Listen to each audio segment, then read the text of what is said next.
no questions, then let's continue from the point where we stopped. So last class we derived the equation for lead lag dynamics, where we saw that we could get a simple expression like this, and using this simple expression we estimated the natural frequency, that is rotating flap frequency for Black Hawk helicopter rotor, and we found it to be 0.3 per rev using the simple expression. Of course, we are assuming uniform blade and all those things. And we also commented that actual flap frequency is, lead lag frequency is around 0.27 per rev. So it is, don't forget that we read this as per rev, okay? So 0.27 per rev. So this is what is there, and so it gives a fairly good idea. But then what we did not discuss was that unlike flap frequency, so for flap frequency, we kind of mentioned that the range is, so nu beta, when we saw, okay, it was of the order typically of starting from 1 to maybe 1.15 per rev or something. Okay, so that is the kind of range typically we have for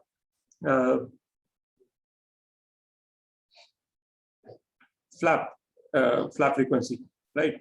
Where one is, of course, for the teetering rotor or rotor which is hinged at the axis of rotation, and articulated rotors would have typically 1.04, 1.05 kind of things, and bearingless rotors 1.11 is BO 105.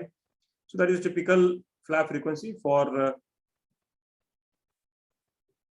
various full-scale helicopters. Smaller helicopters or special helicopters, for example, if you look at Raider, which is a compound helicopter. So this Raider has very, very stiff blades. So the root is made tremendously stiff so that the blade flapping is minimized in that. Okay, so as a consequence, it may be higher than this. So this is the typical limit for normal helicopters or more usual conventional kind of helicopters. Now coming to the lead lag frequency, which we are discussing right now. So you can note down that for articulated rotor, the lead lag frequency nu zeta ranges from 0.2 to 0.4 per rev. So articulated means, I actually have a proper hinge and my blade is free to lead lag like this, okay, about that particular axis. There, you have 0.2 to 0.4, and you can see that Black Hawk falls right in the middle somewhere. Okay. Now for soft in plane rotor and stiff in plane rotor. So of course, one is articulated. When it is not articulated, you don't have actually a hinge. Now when you don't have a hinge, then that means you have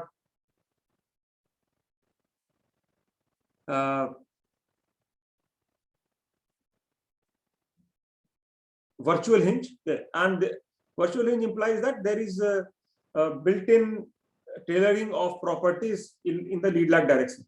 So tailoring of properties in lead lag direction means you are trying to make the material property vary in such a way that there is sort of a lower stiffness at a certain point, and this lower stiffness will allow the blade to flex about that particular axis. You may also have some elastomeric dampers and so on in the lead lag direction. So what happens then? We tend to, so any hingeless rotor, okay, or a bearingless rotor can be characterized as soft in plane or stiff in plane. So soft in plane, as the name suggests, implies that your stiffness in the in plane direction is less. So you can imagine that the frequencies will also be smaller. So this is of the order of 0.5 to 0.7 per rev. And the other extent is stiff in plane rotor, where your in plane stiffness is made higher. And as a consequence, your lead lag frequency is 1 to 1.4 per rev.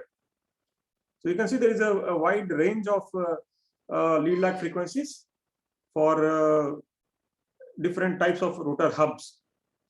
Another important thing is that, okay, this soft in plane versus stiff in plane design is actually a design choice. And both of them has pros and cons. So soft in plane implies that the stiffness is small in the lead lag direction. Now what happens? The damping in the lead lag direction is also small, because damping in the lead lag direction comes from which aerodynamic force? Which aerodynamic force component causes damping in the lead lag direction? Who can tell me? Drag. Right. So drag force, that is the only force which is there in that direction. So it's the drag force, and drag force itself is a small force.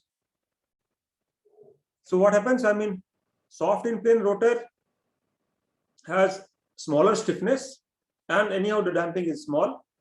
So you may have higher in plane vibrations. Okay. In terms of amplitude wise, so you may require a lead lag damper. But what happens? I mean, if I make it stiffer, much more stiffer, so the stiffness is more, so the vibration will be somewhat lesser. But what happens then, because of higher stiffness, your bending loads in the lead lag direction would be higher. So we can note that soft in plane has high vibration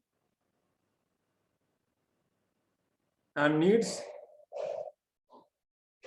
damper. So the damper could be elastomeric damper or hydraulic damper or something, depending on the nature of the hinge you have. And stiff in plane has higher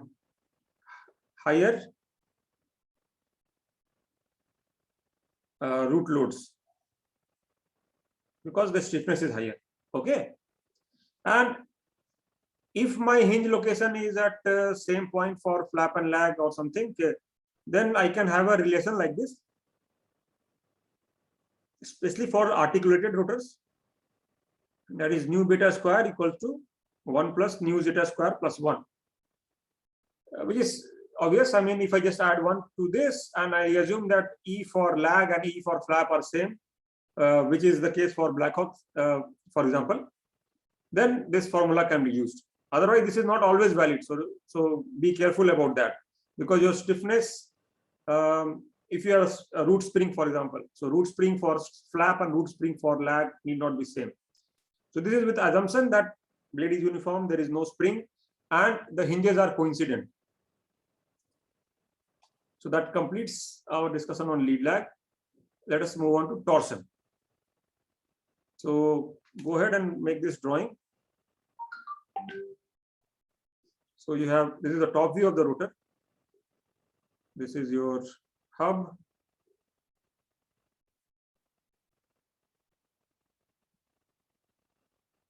This is your blade.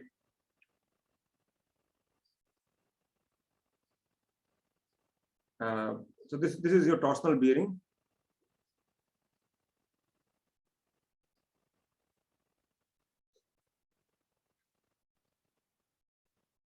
This guy is pitch horn. So this is blade. This is your maybe sauce plate. You can think of it. This dashed circle denotes the path on which this pitch horn will be moving. And this is a blade, cut blade, not the full section, cut section of the blade. And then in this we have shown two things. One is your feathering axis, and other is your CG, center of gravity, axis for center of gravity. And once again, you consider this small element, which is at a distance y from the root of the blade, and then there is xi. Xi is the distance between feathering axis and CG. So feathering axis is the axis about which the blade is pitching, which would be mostly quarter chord or something. Okay. And the red line, of course, is the locus of center of gravity of the rotor. So I'll clear this. This is pitch horn and this is torsional bearing. Okay. Just keep in mind that this R is not R, this is Y, because that's what we are using continuously. So to be consistent, we'll call this Y. Now go down further. Make the second drawing also. So this is the side view of the blade with sauce plate and everything included.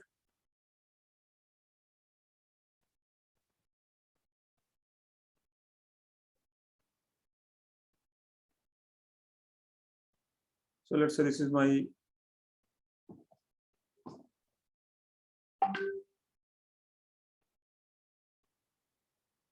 airfoil section, and here it is. This is this ball joints, which will allow you to for the pitch link. So this is the vertical part. Is this is the pitch link, the pitch horn.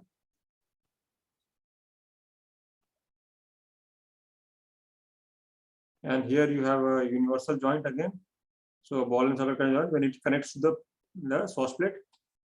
Okay. And this part is your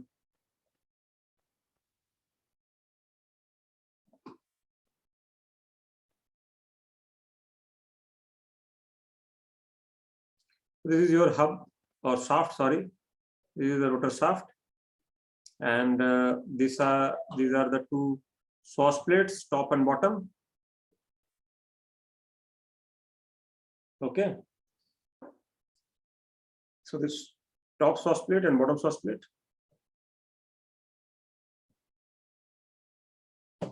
And between the two source plates, you have again bearings, okay, which are essentially like wheels. The bottom source plate.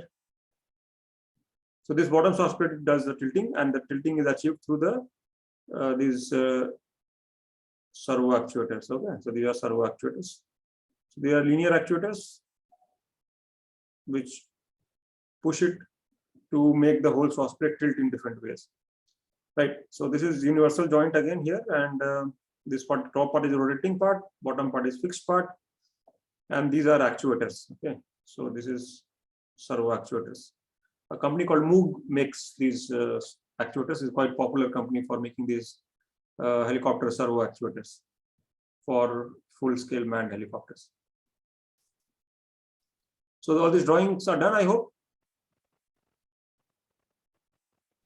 Yes, sir. Okay. So now there is a third diagram for you to make. So this is top view of the source plate itself, and it shows you the different locations. So this is like the way we make the helicopter rotor map, right? So we always draw this and we divide it into quadrants, and so this is being 0 degree, 90 degree, etc. Okay. So based on this, you can see that this is where the one servo is located typically. Second servo may be somewhere located here. Third servo may be somewhere located here. Okay. So between these three guys, okay, this you can have an equilateral triangle being made. Okay. But then if I see the locations for each of them, I mean, is like this, right? Yeah. So this angle would be something. I mean, for Black Hawk, this is around 30 degrees. So the one here is called aft, because it's in the aft portion or the back portion of the helicopter. See, the nose of the helicopter will be this direction. This side is the rear of the helicopter. So this is aft actuator. This is called the forward actuator 4. And the side one, okay, on the left side, this is called the lateral actuator. Okay.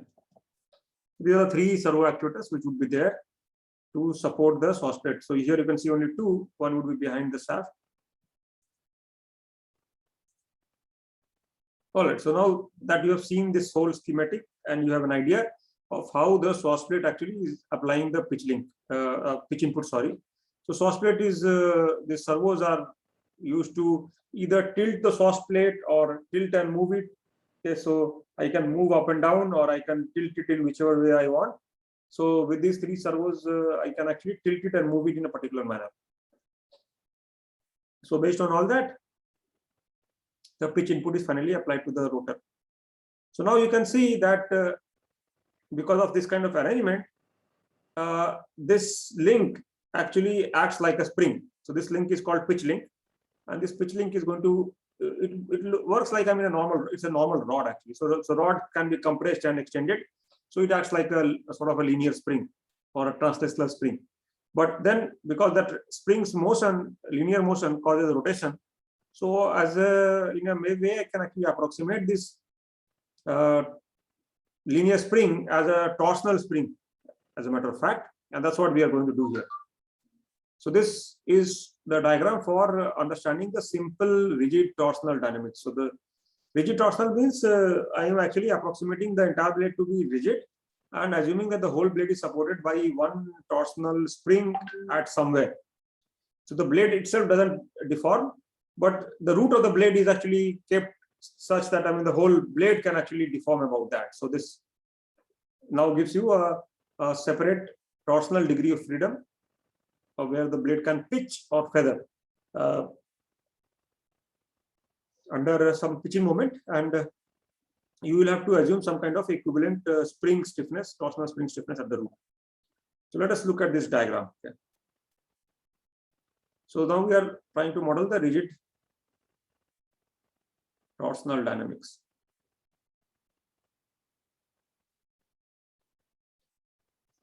Yeah. So in this rigid torsional dynamics, we have the airfoil, which is your blade, and then you have this torsional spring. Okay, the stiffness is k theta, and then you have the wing. Now the wing actually has several things there, as you can see, several forces and moments have been shown. So assume that the blade actually, okay, my blade is actually pitched at some angle theta. So this is my pitch angle theta. Now it is doing this kind of motion. So imagine this is the cross section of the blade, right? So it's one of the cross section of the blade. You're looking at it from the side view. So this blade will be doing this kind of motion, pitch motion, right? So it will be pitching about some axis, which is here about this particular thing. And so you have inertial forces acting on it, which could be mxi theta double dot dr. So that's the inertial force here about the CG. There will be some inertial acceleration, which is, sorry, inertial moment, I would say, not force, inertial moment here. So I naught dr theta double dot. So you can see that the torsional moments are, or rotational moments are given by I into alpha. Alpha is the angular acceleration. So I naught into theta double dot gives you angular acceleration. So that is, this is inertial force again. Then you have aerodynamic force, which we have denoted by m theta. So m theta into dr is the aerodynamic moment, and k theta is the spring stiffness, and there is yet another force I theta omega square theta into dr. Now this is something which you may not be able to understand immediately, but this is called propeller moment, and I will see how this propeller moment actually comes. What is the source and source that from where this particular thing originates? Okay. So you can take down all the definitions, and this inertial force is given by mxi theta double dot dr. So how is it coming? M is the mass per unit length. So m into dr gives me the mass of this elemental section, infinitesimal section. And xi into theta double dot gives you the translational acceleration. So angular acceleration is theta double dot. So theta double dot multiplied with this distance, right? So this is the distance which is xi. So theta double dot into xi will give me the translational acceleration. Okay. So it's your a equal to what we call r into alpha, a equal to r alpha kind of thing. Okay. Right. So now note down all these parameters. Xi is distance of CG behind feathering axis, mass per unit length m. I theta is mass moment of inertia about feathering axis, again defined per unit length. I naught is mass moment of inertia per unit length about CG. So there are two parameters here. I theta is moment of inertia about the feathering axis here, and I naught is moment of inertia about the CG itself. Okay. So both of them actually are representing the same physical quantity, just that their values will be different because of the parallel axis theorem, right? So where we shift the moment of inertia about a different axis. And in addition, there is this stiffness, torsional stiffness, which we call k theta, and this is the stiffness of the control system. So this primarily comes from the pitch link and the Swass plate system. So there is a Swass plate and there is a pitch link here, right? There. So this pitch link Swass plate system, because pitch link gets compressed, Swass plate is pushed from here, blade will push it from the top, so this may get compressed or pulled depending on the forcing condition. And this whole stiffness of this pitch link plus the source plate and everything is defined as k theta, which we call control system stiffness, and it is given in kilogram per kilogram meter or inch pound per radian. Okay, that is the control system stiffness. So this drawing is done.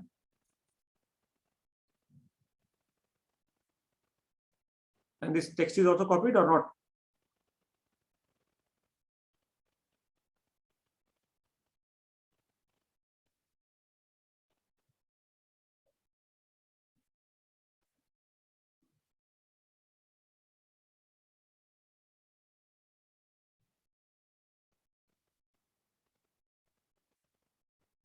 Done, not done? Done, sir. Sir, done. All right, so fine. So in this, I think everything is obvious except this particular thing, right? This particular moment which we have shown, I theta omega square theta dr. So this propeller moment, this particular moment is called propeller moment, and there is another term for this. Does anybody know what is another name for this propeller moment? No, it's called tennis racket effect. So have any of you played lawn tennis or table tennis?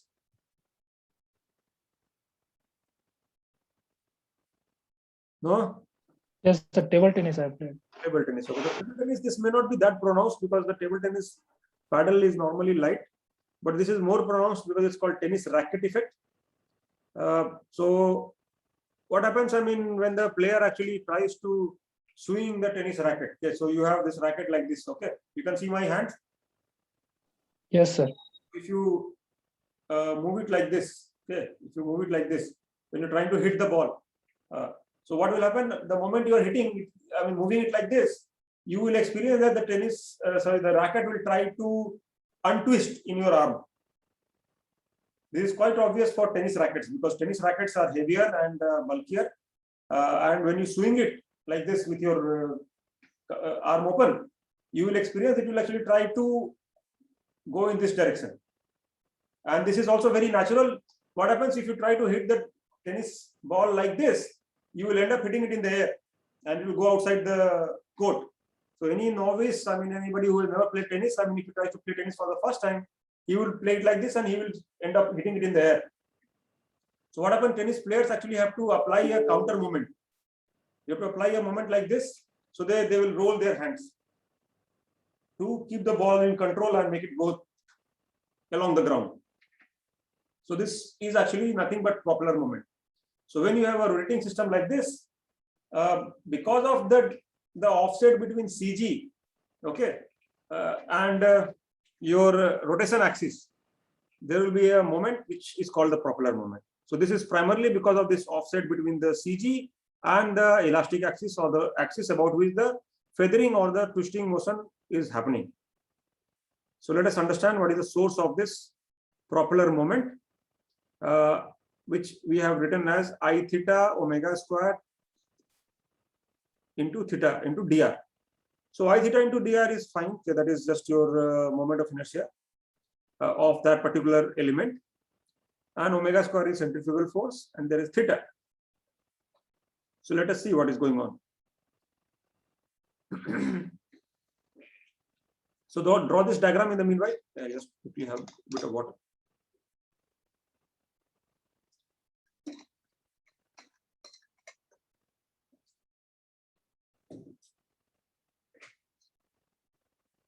So let's draw this. So draw this blade.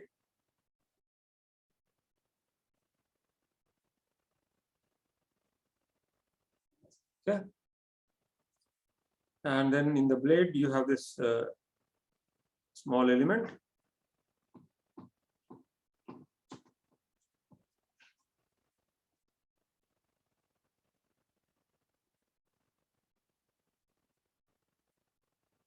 which we are considering.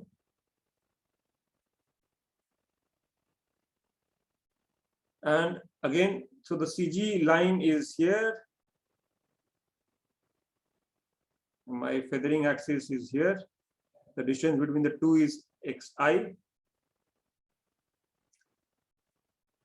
Well, I mean, here actually we'll just call it x. Okay, between these two is x. So this is the center of mass for this particular section which we are considering. So therefore, your centrifugal force is going to act along this direction only. So this is the direction of the centrifugal force. All right. And we can say that this angle is actually delta. This distance is y, okay, not r, it is actually y.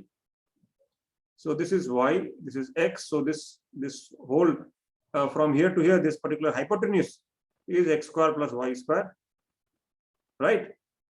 That is the hypotenuse. So now what happens? I mean, this centrifugal force of this mass will be dm omega square into this distance directly, right? So this distance we see is omega square root of x square plus y square. So that becomes the magnitude of the centrifugal force along the direction which is joining the CG and the center of the axis of rotation. So that is my magnitude. So this is the blade and it is going somewhere this way, right? Okay. Right. So this is the direction. Now what happens? This is the plan view. So you can see this is y-axis. This is the top is the z-axis and this is x-axis. So this blade here we have marked the x-axis and the y-axis, and out of plane is the z-axis which is coming out of the plane. So now if I go back from the side view, okay, look at the section. So section will be in the xz plane. So if I look at the xz plane,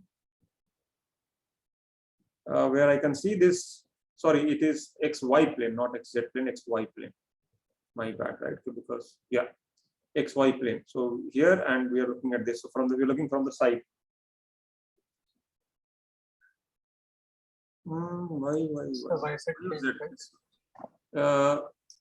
It is YZ plane actually. You are right. Yes, it is YZ plane. It's not actually XZ. There is no X. It's YZ plane. Yeah.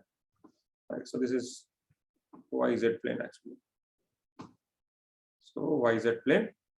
So if you're looking at the YZ plane, this is my airfoil. Okay. Section. Okay. And this is the undeformed orientation when it is not pitched, and this is the orientation when it is pitched, and the pitch angle is theta. So this, as we see, this direction in which this centrifugal force will actually be applied would actually pass through this line if the blade is not pitched. If it is pitched by angle theta, then this is the point of action of the centrifugal force, and it is acting in this particular direction. It's actually the component of this, which is because what happens here, if you see, there will be one component in this direction, another component in this direction, right? So this is the angle delta. So cos delta is in this direction, and sin delta will be the normal direction. And we are looking at, so normal in the sense in the chordwise direction. So that's the component we are looking at. So this is the component. Now, if it is along, if the blade is not pitched, then this is actually 0. But when the blade is pitched, this is what will actually be experienced by the blade. So we are assuming that the center of mass is here again for this section. So centrifugal force CF into sine of delta is what we get, right? So this is the component. Let us see how it actually comes out. This is the force which is actually going to trying to bring it back, restore it back to the undeflected position from the deflected position, and deflected position is actually by theta. So from here it has been pitched by theta. So chordwise component of centrifugal force acting on the elemental mass dm is given by dm omega square root of r square plus this is square root of y square plus x square, and delta in that sense is then again given by x divided by y square plus x square. So this y square plus x square gets cancelled, and we are only left with dm omega square theta. Okay. sorry, omega square, not theta, this omega square into x,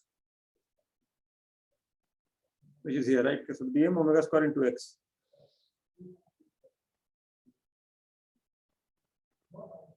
So this is again y, huh? Don't put r. Make sure you have written y square.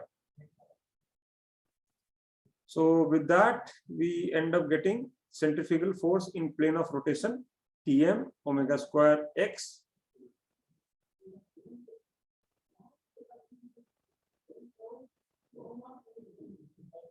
And now we want to find out so this is actually because of one element, right? So one element on the whole blade.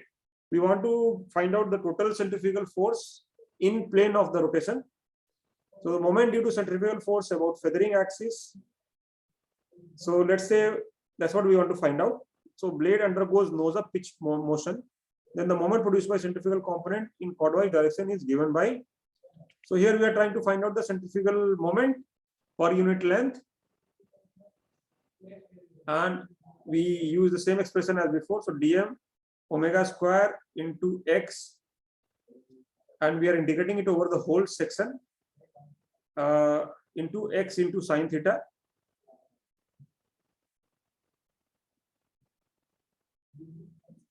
And with that,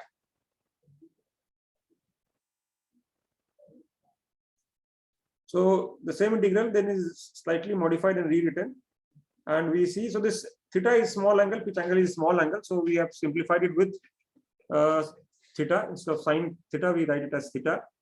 So this x square dm is nothing but the moment of inertia about the feathering axis. Okay, so it's the feathering moment of inertia. And that's what we replace that thing with. So we end up getting I theta omega square into theta. Okay. So that's my feather moment. I theta omega square theta, and dr is of course because of the infinitesimal part. So this then becomes my moment. So what is the nature of this moment? Is it restoring or is it destabilizing? So that we need to see. Now what we can also do is that, I mean, if needed, I can also write as I theta equals to I naught plus mxi square. So this is the I theta is actually the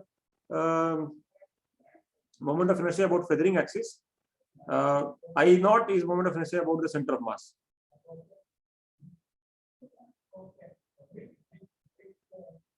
So question is it restoring or is it opposite to the restoring? By looking at this diagram, what do you think?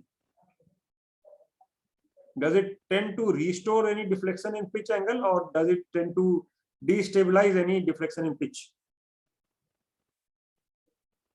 Sir, it will try to restore. Try to restore. Yes. Does everybody agree with that statement?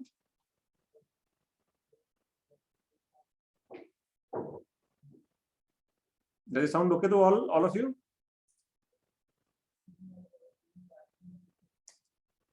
Yes, no?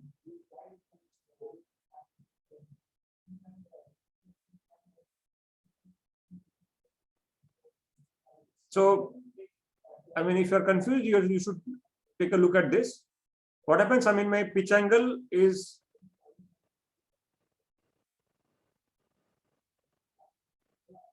in this direction. So this is a pitch change, and the result of that is in this direction, right? Because this is being pulled like this. So the moment as an outcome of this would be in this particular direction, right? So you can see this CF sine delta. There are two components, cosine component and sine component. And sine component is what actually is restoring. So this sine component is normal, and that is actually giving a moment which is opposing the theta. So therefore, it is actually restoring. So this is restoring moment.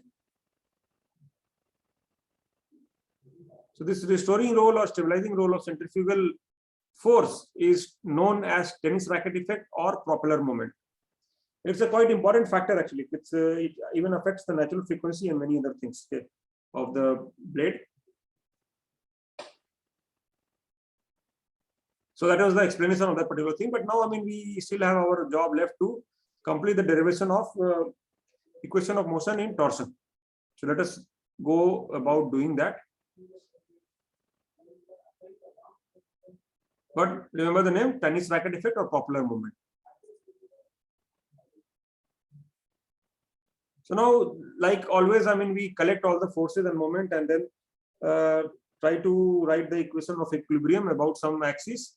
So here again, about feathering axis, if we try to write the equation of equilibrium, it will come out like this. So we have integral from E theta to R. So E theta, as you can imagine, is the location of pitch axis or feathering axis. So this is, in some sense, you can say location of the bearing in the chordwise direction.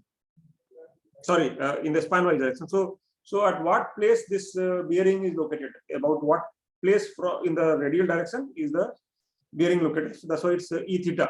So we had earlier E for flap, E for lag, and now we have E for torsion.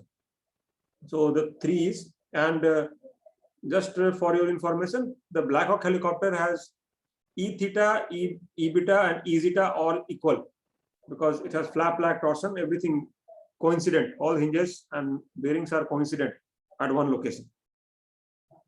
So we write this equation. So we have xi theta double dot into xi. So mxi theta double dot into xi plus I naught theta double dot plus I theta omega square theta minus m theta into dr plus k theta into theta minus theta control. So theta is my variable for pitch deflection and theta control is the rigid pitch input. So what your pilot is giving, that comes as theta control. Because what happens, I mean,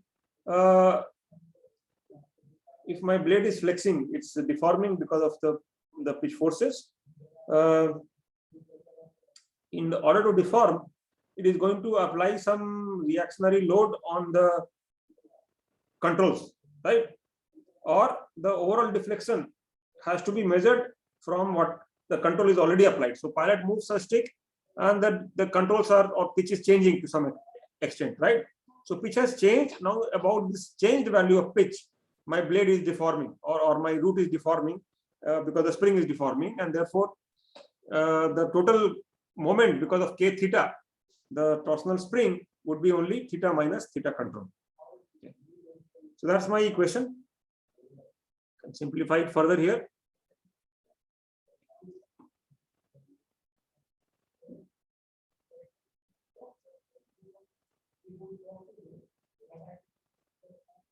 So we have again E theta into theta, sorry, E theta into R integral I theta theta double dot. So I theta is the moment of inertia about the feathering axis. I naught is moment of inertia about the center of mass. Remember that. Okay.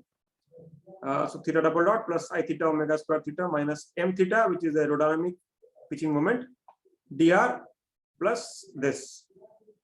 Now at this point we'll define a new parameter called if, which is defined as integral 0 to r or E theta to r. I mean here we have defined 0 to r I theta into d of y. Okay, my bad. Okay, so this all these r's you have to replace with y, 1y, 2y, not many y's, 2y and the third y. Yeah, so all these are y's, right? So make sure you change that. Okay, modify it. Okay, yeah, so make it all y's. So now we are defining this new parameter called integral of I theta dy as if.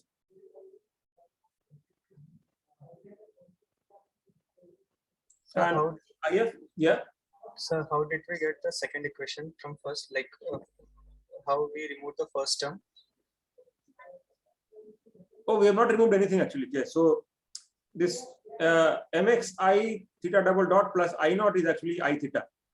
Okay. Yes. Right, parallel axis theorem. Yeah. So your I theta is equals to I naught plus m xi square. Okay. Simple parallel axis theorem for moment of inertia. So yeah, so if is defined as feather inertia or torsional inertia. Note down, feather inertia or torsional inertia.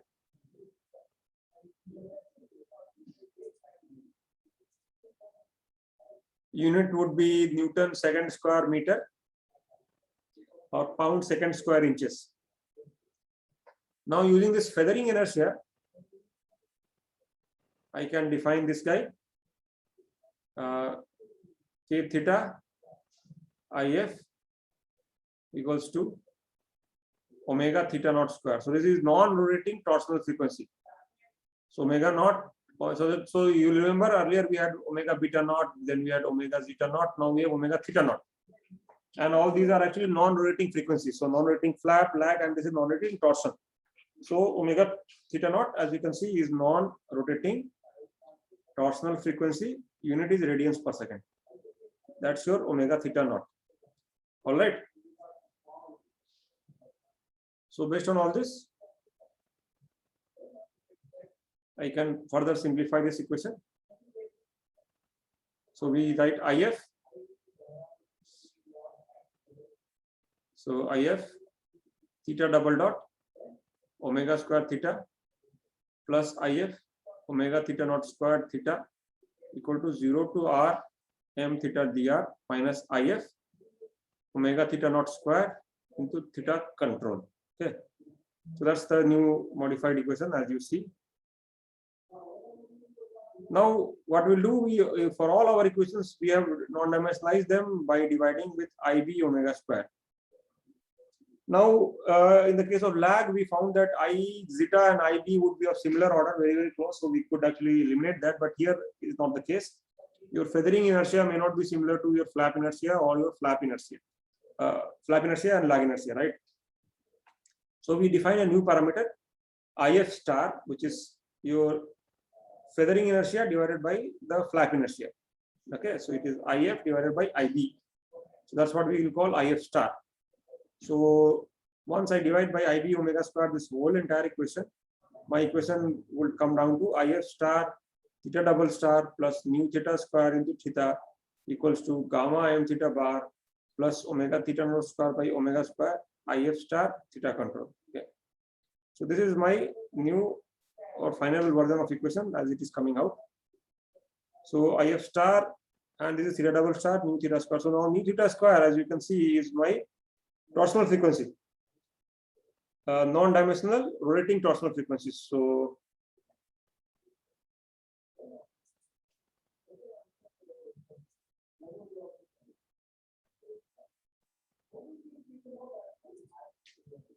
that's what IF star equal to, IF star into double star plus nu theta square theta equal to this gamma m theta bar.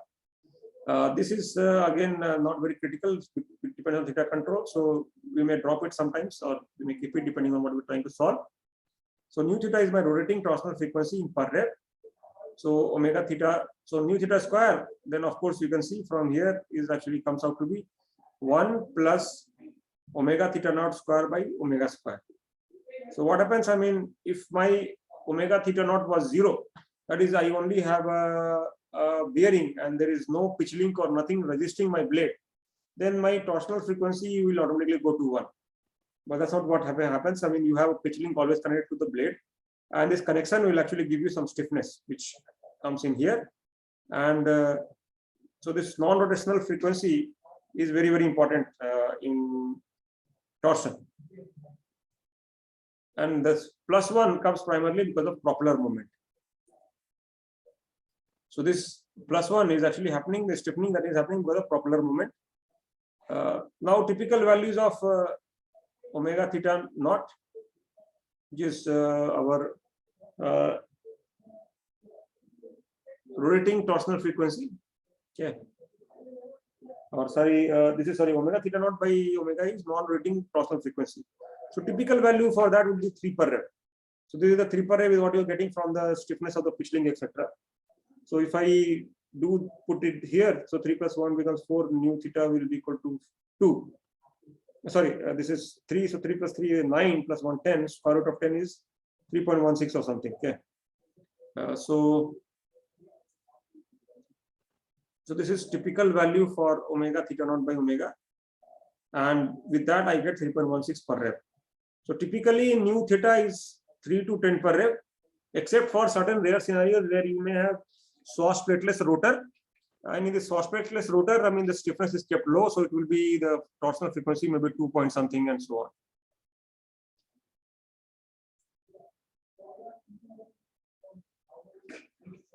So that's the typical torsional frequency for most rotors, like between 3 to 10 per rev. Okay. So now the question is that, I mean, we define this new parameter IF star, which we say is equal to IF by IB. So we should also try to get a feel for how does this number look like typically. This IF star, is it like equivalent to 1? Is it like equivalent to 0.01 or some 0.001 or whatever? So we'll try to find it out here. So IF star is IF by IB. We will do some simplifying approximation to calculate this. So IF here is torsional inertia, which we have to find out.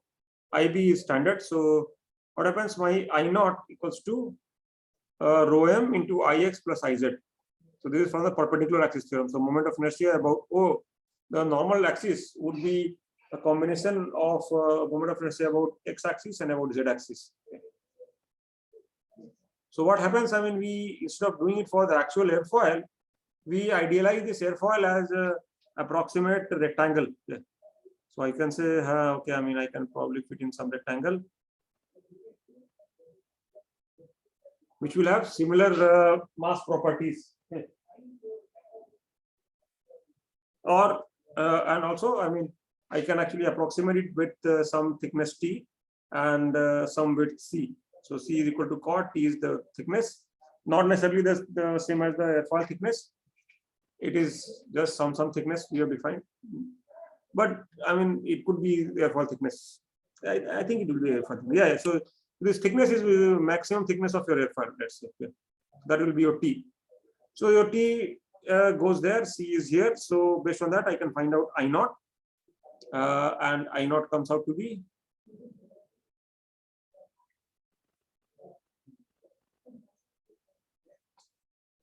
so I naught is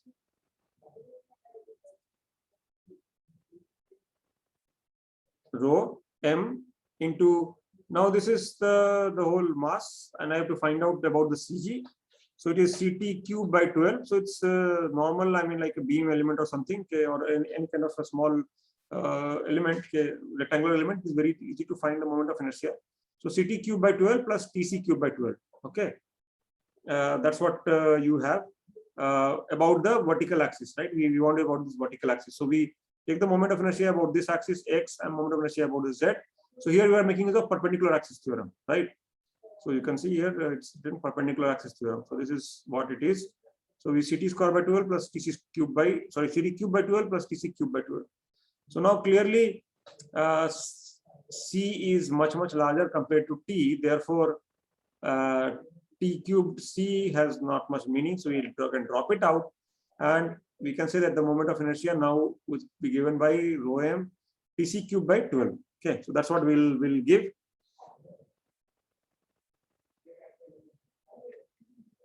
And apart from that, what we can do is that we can also find out the mass. So if I assume this rectangular cross section, then rho m TC is your mass per unit length, and rho m is m by TC. So using that, I can also, apart from this, I can also find out what is my moment of inertia about flap axis. So it's 1 by 3 mr cubed. Okay. So now what happens? IF, as we see here, is R into I naught. So that comes out to be MC square R by 12. So that's the MC square by R by 12 for IF. And so now I can find out IF star. So I have found all these things, so I can find out the IF star. So IF by IB, I will find out, that is IF star. And if I do this maths, it comes out to be 1 by 4 C by R square. Now what is C by R square? So C by R typically is 1 by 20 or something. So if I use that 1 by 20, C by R is equals to 1 by 20. Then this IF star comes out to be 0.00063. So you can see it's a very small number compared to number 1 when we make things non-dimensional. It's a very small fraction. So feathering inertia is nearly 20 orders smaller than the flap inertia. That is something which you have to understand. Okay. So 20 orders small. Sorry, 2 orders. My bad. Okay. It's 2 orders, not 20 orders, because there are so 2 extra zeros are there. So it's 2 orders smaller than flap inertia, and that is something which you should take a note of. Okay. So that's how it is. So this is what we had on the flap, the torsion degree of freedom, how you model the torsional dynamics. So quick recap, I mean, torsional equation can be written as we saw, it was x I star. So that's just quickly do a quick recap. So it's IF star. So that's my final equation. So I can say IF star into theta double star plus nu theta square into theta equals to gamma m theta bar. So that's the fundamental equation. And in addition, if there is stiffness issues, in the sense, I mean, you have a torsional spring, which always have, okay, because you will always have pitch link, which is there, and pitch link will always have some stiffness. So this omega, this particular part will not go to 0 ever.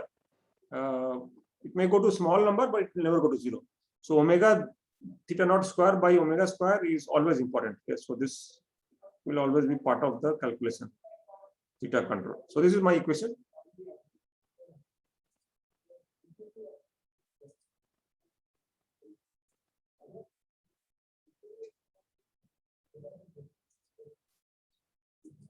Okay, so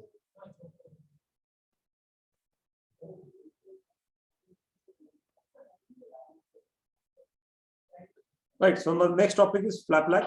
So I hope no questions with the torsion.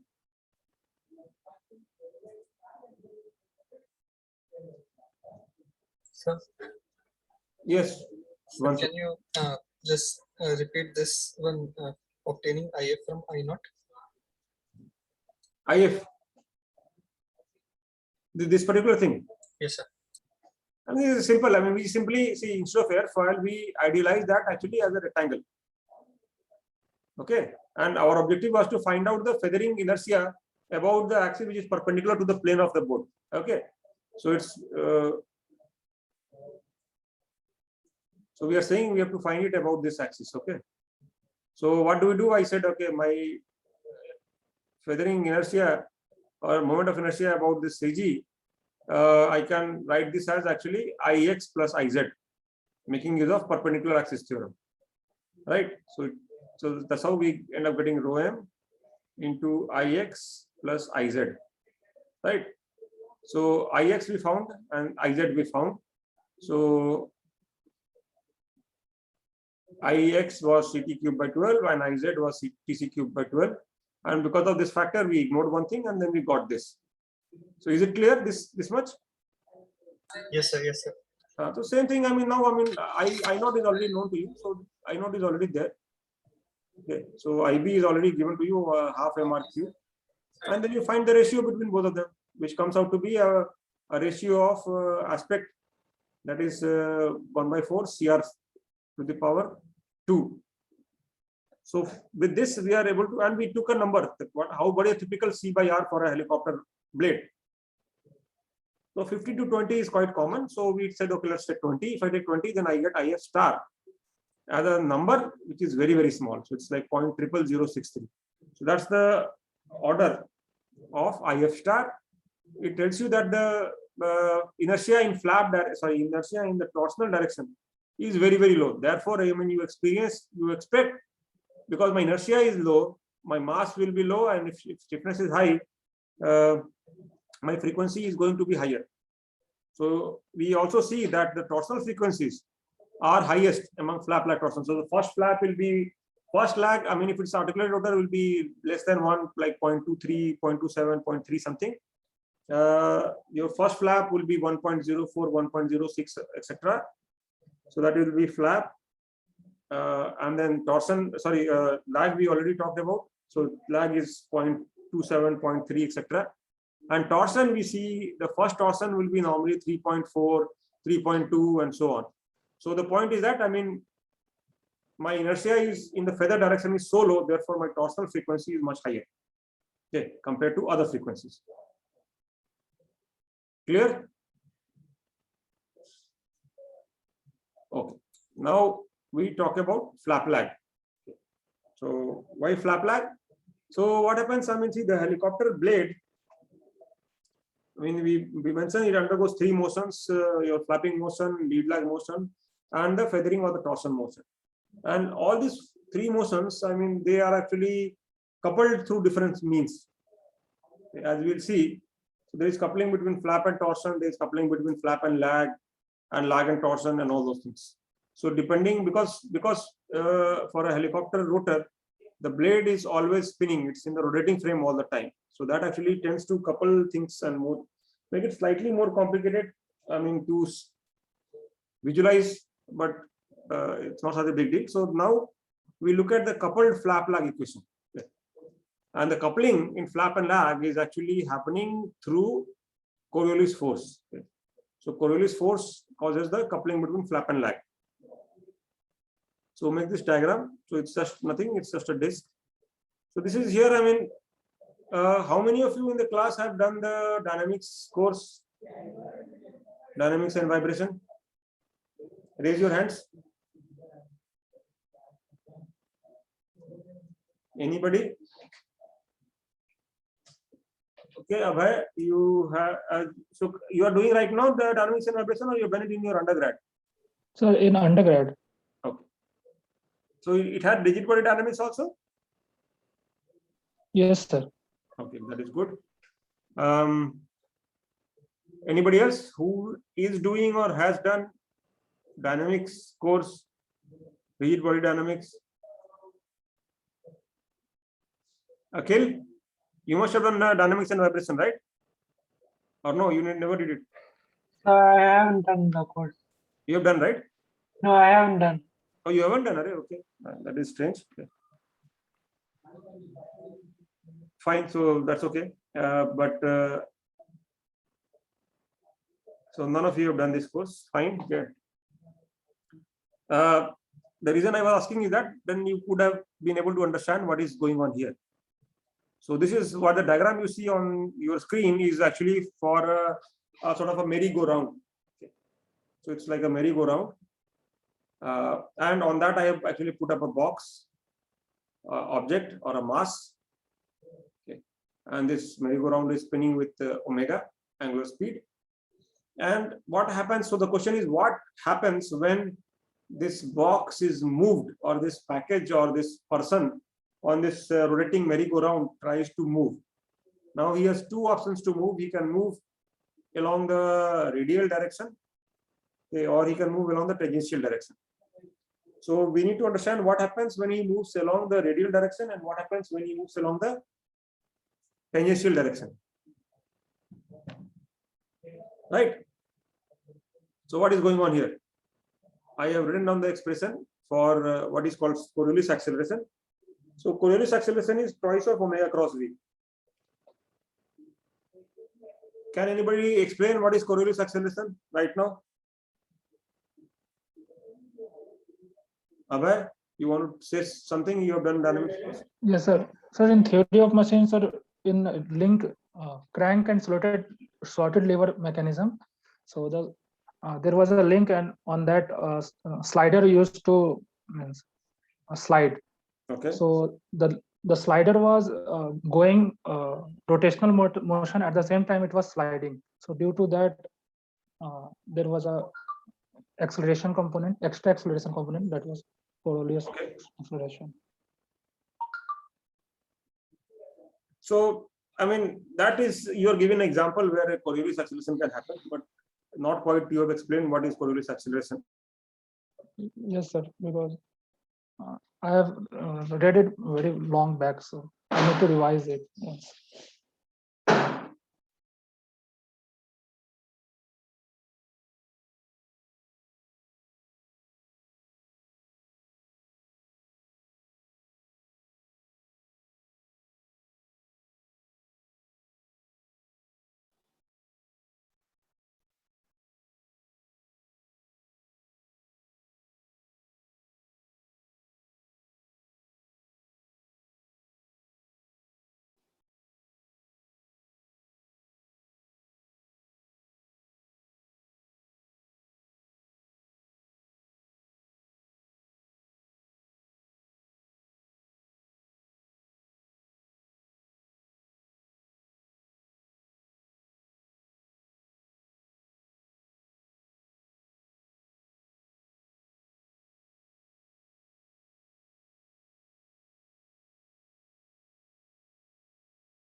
Yeah, so I had some problem with crash. I'll just reshare.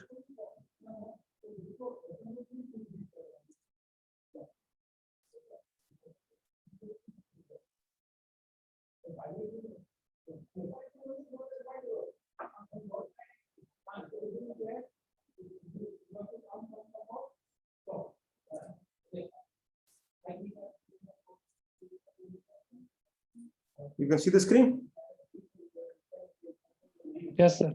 Okay, so I was explaining this Coriolis acceleration thing.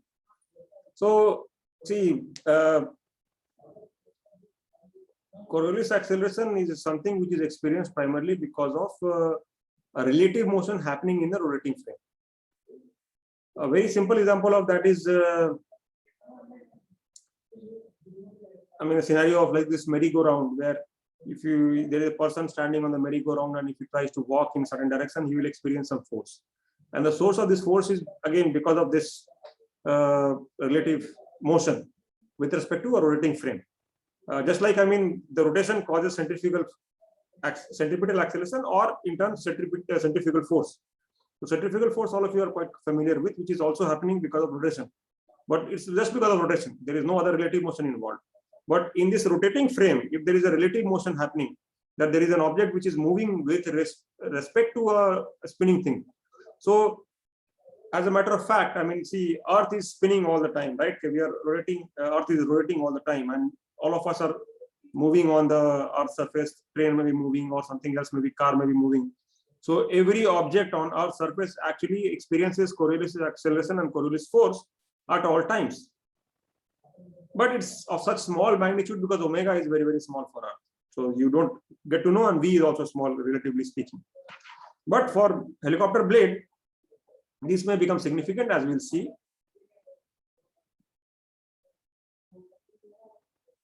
So this expression, I mean, I will not go into the derivation of this. I mean, you can look into any book. It's given by AC, the Coriolis acceleration is given by twice of omega cross V. So omega is the angular velocity and V is the velocity, relative velocity of the object in the rotating frame. Okay. So that's the V. So that's the AC. So now what happens? I mean, the corresponding, if this is the Coriolis acceleration, so the corresponding Coriolis force is given as minus of twice m into omega cross V. Just like when we have inertial force, we write the acceleration ma, but the force is minus of ma. Right? So that's how this Coriolis force is given by minus 2m omega cross V. So now let us take two examples, in which case we will see this velocity is one time in this j direction, other time it is actually along the I direction. So let's take first example where V is along Vj. So it's moving tangentially on this, so it's moving in this direction. So V into J, Ij is the frame of reference we have defined. And as a result, my AC would be twice omega cross V and twice of mV. So sorry, twice omega cross omega k cross Vj, because omega is in the k direction, this is in the j. So k cross j is minus of I. So you get minus 2 omega V. So the velocity in this direction, okay, is actually causing a force or rather acceleration in this direction. I mean, as we see, there will be minus sign. So the actual force, if I write the force C, would be 2 omega Vi. So the force, Coriolis force, because of this motion, will be experienced in this direction. And the magnitude will be given like this. Okay. So 2 omega V would be the force in this direction. Now, same thing if I change. So instead of my V being in this direction, my V is actually in this direction, right? So then I write my V equals to V of I hat. And therefore, my Coriolis acceleration here would be twice omega k cross Vi. So k cross I is J. So it will be 2 omega Vj, right? So this is the direction of acceleration. So my force will be in the opposite sense. So now this velocity is going to cause a Coriolis force in this direction, right? So, okay, so this is basic idea, and I hope you understand this. But now, how is this related to?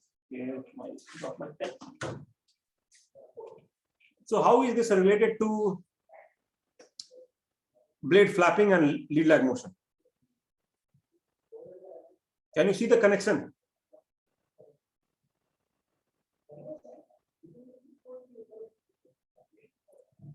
Anyone? Do you see any connection with this whole idea of Coriolis force? So what this example tells you is that, I mean, a velocity about a particular direction will give you force in the normal direction to it, and velocity about that direction will give again the force in the normal direction to it. So velocity along I gives you force along J, velocity along J gives you force along I. Now what is the outcome of this point? How does this help us understand coupled flap lag problem? Anybody? So the squash plate is going up and down. So Yeah, there is a relative. there is no swash plate here. I'm talking about flap and lead lag motion, not the motion of swash plate.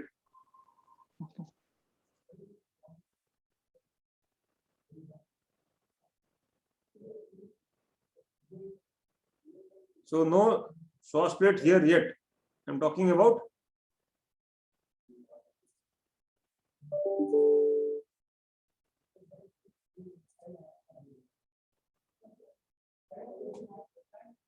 what happens to, so flap is this motion, lead lag is this motion. So how does this connection happen between flap and lag?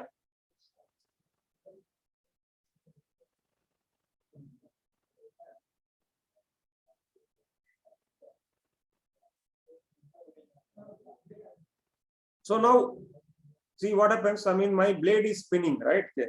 Blade is spinning all the time. And if my blade moves up, blade flaps up, right? Blade is flapping up, down, up and down. In this up and down motion, a point on this blade, what is the velocity of that? You can imagine as the blade moves, okay, it has a tangential velocity like this, right? Because of the flap. Yes or no? Yes, sir. And this tangential velocity can be resolved in the horizontal and vertical components. So this velocity, if it is like this, I can resolve it about this axis and about this axis, right? As a consequence, now this axis means, I mean, my velocity is along this direction, right? So my blade flaps up, the point on the blade actually has velocity in this direction. It may be small, but there is a velocity in this direction. So as a result, this direction, so just the blade flapping motion will automatically generate a force which will cause a force in the in-plane direction. So this motion will cause a force in this direction. And likewise, when the blade is moving in this direction, in the lead lag direction, then what happens? I mean, I have velocity of this kind of scenario, right? I have velocity in this direction of any point, and as a result, I will actually experience a force in the flap direction, along the I direction. So that is how the flap and lag dynamics is coupled. That is, flapping motion would cause a force in lead lag direction, and a lead lag motion will cause a force in flapping direction. That is the very simple scheme of things. So what we'll do is that we'll just draw the diagram for today, okay, and we'll stop after that, and we'll continue from here in the next class. So next class I will not discuss the diagram, so draw it carefully. So this is your rotor shaft. So this topic is now coupled flap lag dynamics. Again, everything is rigid right now. So this is the same old picture from flap. So you have your blade here, and you have a torsional spring here, flap deflection, the usual forces, inertial force, aerodynamic force, centrifugal force. So in the flap only case, when we derive the flap dynamics, we only consider these things. But now we'll consider an additional force called Coriolis force, as discussed earlier. Okay, so now we have also this Coriolis force. Okay. So this is now the picture for flap. this direction is my y direction, right? Okay. And this is my y, and hinge offset is E. So this is one diagram. Okay. Second diagram you can take down as well. So this is the top view of the rotor now. So what we did for the lead lag in the last lecture. This is your axis. This is my blade going. Another blade going. Sorry, the blade is deflected at angle psi. Sorry, not psi, it's zeta. Yeah, zeta. Sorry, it is given from here actually, my bad. Right, so let me erase this.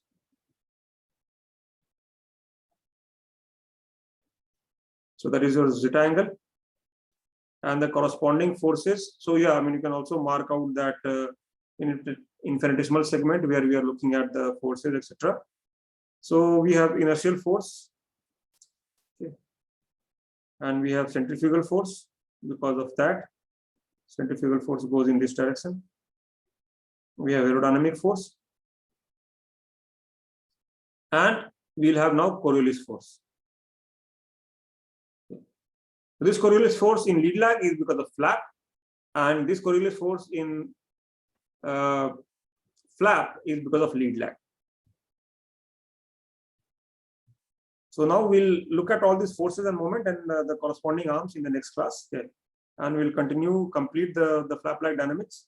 So next week we'll also try to have 3 lectures to compensate for one missed lecture earlier. And so I think next week is the last week for us, right? Or we have one more week? So one more week. One more week, yeah, fine. 18. Fine. Yeah. So we have a total of 5 classes left actually. Okay.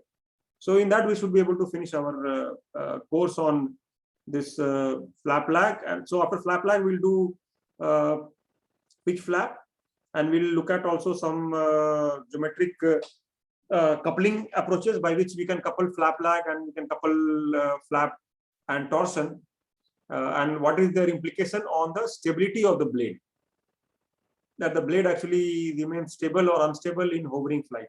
So that is what we'll try to cover, and we'll finish with that. Fine. Done. Any questions? Sir? Yeah. So if you have time, I have some questions regarding the assignment. Regarding what? Assignment. The assignment. Yeah, so ask, no problem. Yes, sir. So, like when we are solving those shear loads, Hmm. SX, SY, and SR and SZ,